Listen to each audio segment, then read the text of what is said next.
Apapun bentuknya, yang namanya kecanduan judi buruk bagi kondisi mental dan keuangan. Melepaskan diri dari kecanduan judi itu gak gampang, tapi bukan mustahil. Kalau menang dalam judi, kalau udah dianggap biasa, itu tandanya lo udah kecanduan. Pelakunya akan terus bertaruh untuk mencari kemenangan yang mereka inginkan. Dan kalau udah kalah, nah ini rantai harus diputus. Begitu lo kalah, bukannya berhenti, lo malah main terus sampai pokoknya balik modal. Yang tadinya mau nyari untung, malah nyari balik modal. Lah, mending dari pertama gak usah main. Selain rugi duit tentunya, lo mesti sadar juga bahwa lo rugi dari segi waktu. Waktu lo yang berharga, yang harusnya dipakai buat cari duit lagi, malah dipakai buat judi, yang ngabisin duit hasil kerja keras lo. Kadang gue selalu mikir, buat apa gue kerja selama sebulan, gue irit-irit, terus duitnya habis dalam semalam. Nah, ini nih, ya mungkin kalau lu judinya sama teman-teman lo, it's fine lah ya. Lagian duitnya kan muter di situ-situ aja.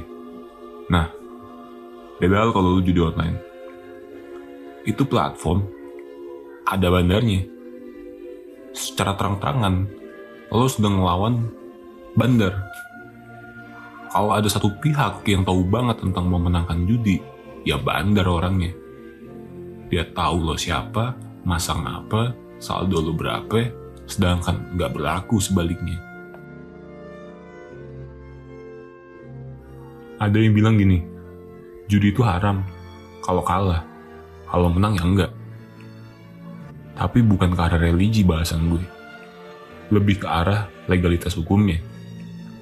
Aktivitas perjudian di Indonesia itu ilegal. Jadinya platform yang lo pakai buat judi ini nggak berbadan hukum di Indonesia. Jadi nih, seandainya terjadi fraud, ya lo nggak punya hak apapun untuk mengusut. Misalnya, terjadi duit hilang, ya lo cuma bisa ngarepin kebaikan bandar buat balikin duit lo.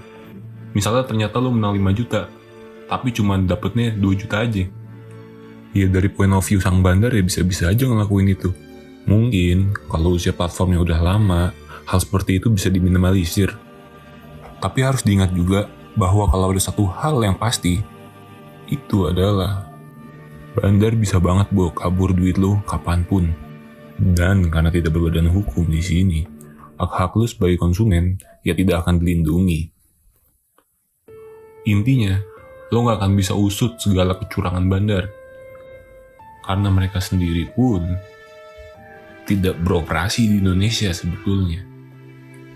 Sudah pasti ditangkap kalau dia beroperasi di sini. Mau tuh bandar cengli, mau tuh bandar curang, tetap aja ilegal di Indonesia.